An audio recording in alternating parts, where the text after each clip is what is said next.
Next, from Springfield, we talked to Don Schaefer, Executive Vice President of the Midwest Truckers Association, about what the passage of the Safe Roads Amendment will mean for Illinois transportation. This runs about 20 minutes. Don Schaefer, thanks for joining us again on the Illinois Channel. We wanted to follow up with you from an earlier conversation. Now we're past the election, and one of the winners on the election was the constitutional amendment that transportation money will now only be spent for transportation, where before it was being used by the legislature as kind of a piggy bank to subsidize some of the other areas of the budget that were falling short. For you and your members, what does it mean? Well, I think very importantly, it's, as we have said in the past, this is a truth and taxation matter more than anything else. I mean, to people who, who pay a large amount of money in motor fuel tax, they buy a lot of fuel. They want to make sure that the money that they spent in these taxes is going to go for highway construction, repair, roads, bridges, other infrastructure, waterways, local governments, mass transit, all these different transportation modes that depend on motor fuel taxes for survival. Randy Blankenhorn, Transportation Secretary, just spoke at the City Club of Chicago, laid out a number of issues where they're going to be now spending more money on different projects. Do we know how much more money this might actually mean if the money isn't being diverted into transportation projects? Right now it's a little tough. I was there when he spoke this week, and I think they're waiting to get a better handle on this whole funding mechanism, because there's a lot of concerns right now about, have there been diversions this year? What kind of an impact has there been on the road funds? When the constitutional amendment is approved and is actually approved, which will happen coming up the next few days. What's the mechanism of that? Well, when the electorals, when it's approved, it's by the Secretary of State's office, and it all goes in. It's all going to be in place. But I think a lot of people are like, it's like a dog chasing a rabbit. He catches a rabbit. Now he says, now what? What do I do with it? And I think there's a lot of that out there. And there's different funding sources that are actually saying, well, how do we fit under that definition of transportation purposes? Secretary Blankenhorn said at the City Club, saying we have to take a close look at where some of this funding has gone. Does it in fact qualify for that money, and to get some I suppose legal opinion as to whether or not they can legally pay for certain items with road fund money. So I think right now we're sitting there saying, let's figure out where we're going with this, and then we'll take that next step. Long term, though, I think everyone agrees. It's $500 million a year that is going to come back in the fold. That's approximately how much it was. Right. About $500 million was being diverted. We're talking $500 million on average. Some years it's been 600, 700, million. Other years it's been less. So we're talking what the average has been over many, many years. And the temptation has been there with the state's fiscal condition. There's been a lot of sweeps going on.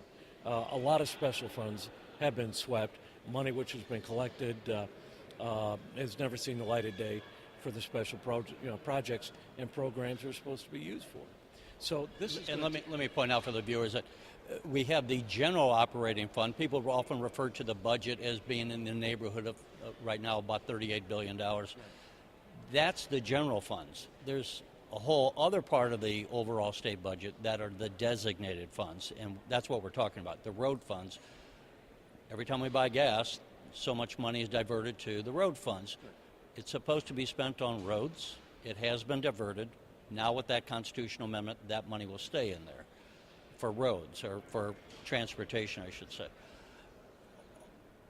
Without a budget, and who knows when we'll have a budget with the political standoff, is that a factor in this, or because we have a funding mechanism, buying gas and it goes into the road fund, or does it not matter that we have a budget? Well, here's the important thing to remember for the remainder of this fiscal year. General Assembly did appropriate money specifically for transportation to keep projects going.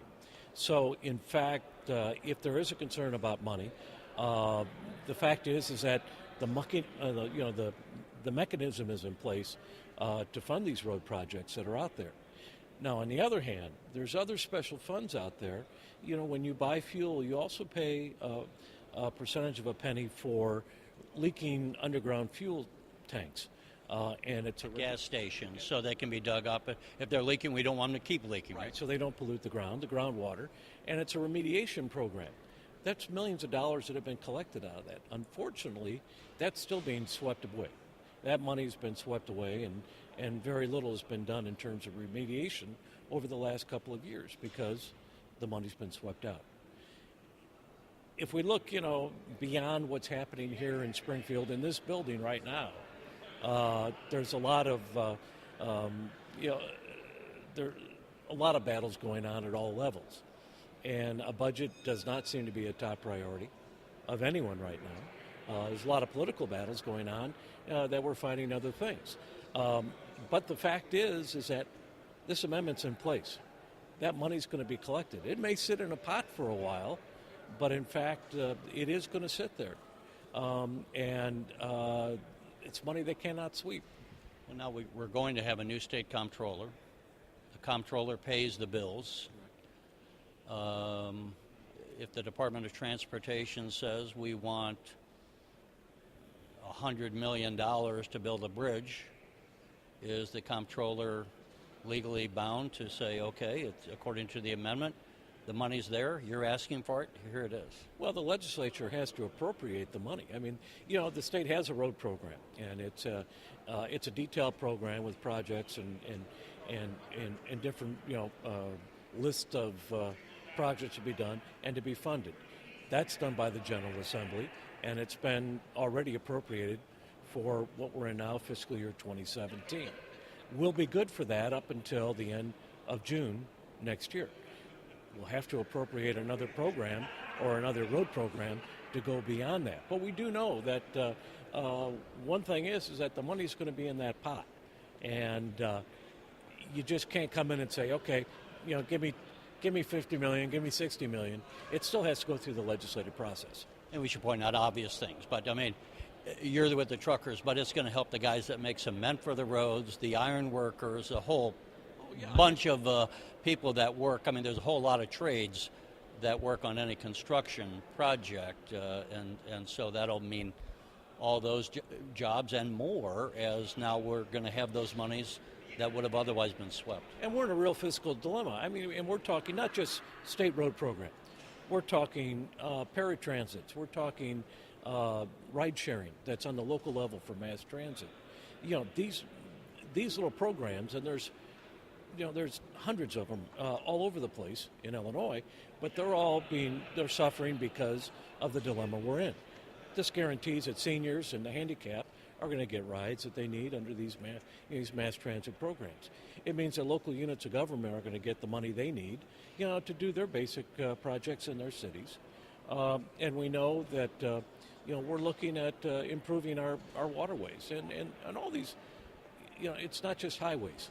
Transportation's very broad in Illinois, and it's very dependent upon funding from both state and federal sources.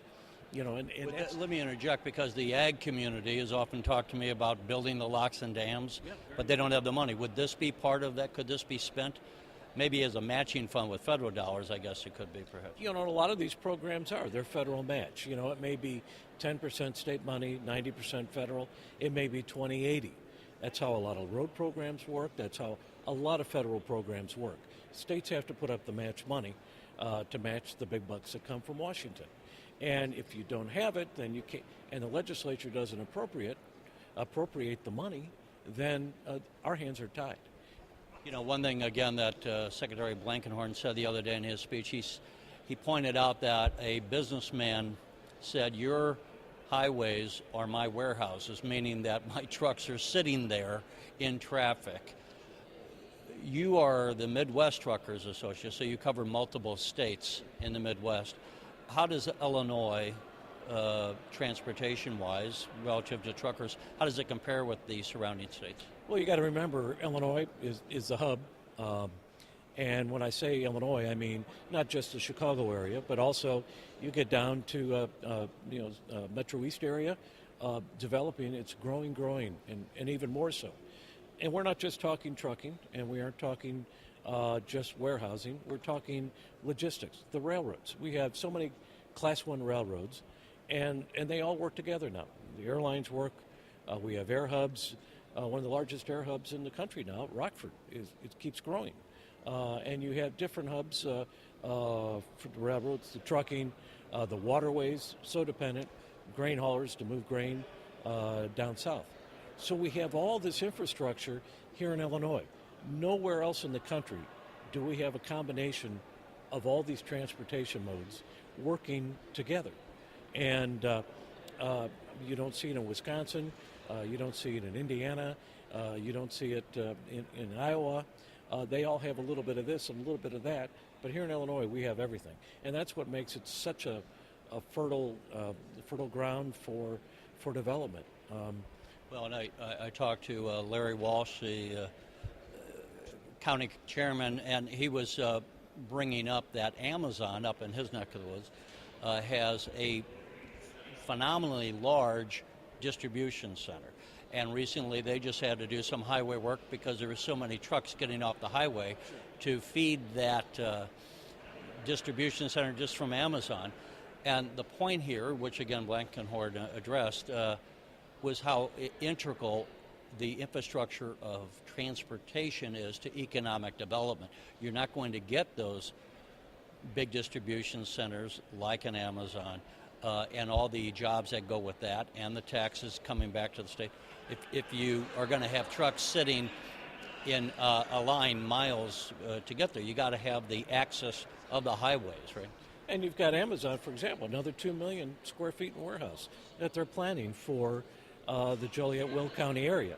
And, we're actively involved, especially in Will County, serve on their Freight Advisory Council, and work with the shippers, government entities, all the players up there, I suppose you could say, to develop, at least to manage what I would say is the fastest growing transportation hub in the country.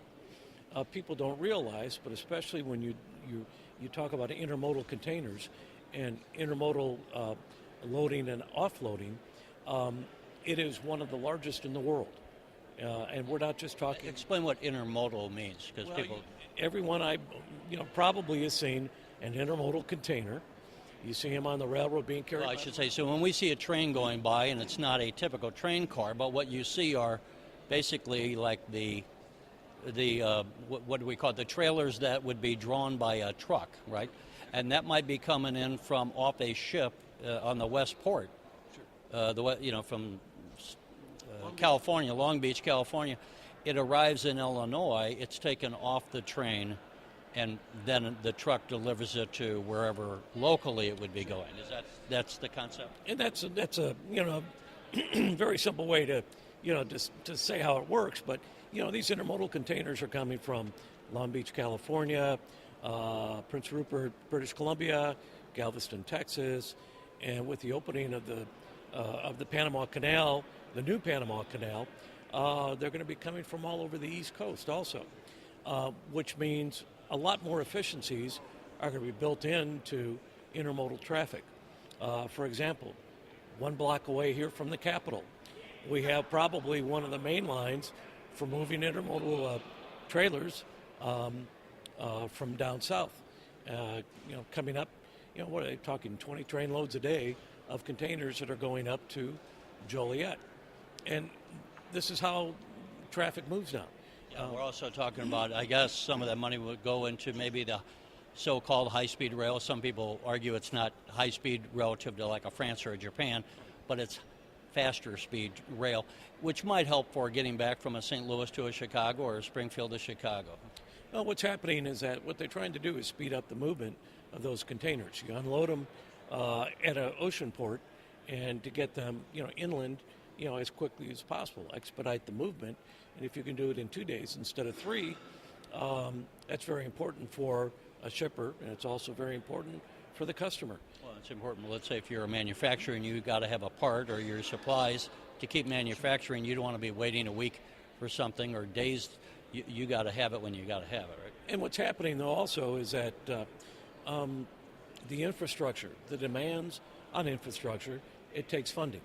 And if you see what's happening in Will County, the Joliet area, we're talking about adding the additional lane, the managed toll lane to I-55 from Interstate 355 all the way into the city to relieve some of that traffic and to give an extra route, an extra lane of traffic for the movement. We're talking about building the Humboldt Road Bridge, which would be an extension off of Interstate 80 into these intermodal facilities on the south side of Joliet. This is a joint program to be built by Centerpoint Properties, by Will County, City of Joliet, State of Illinois.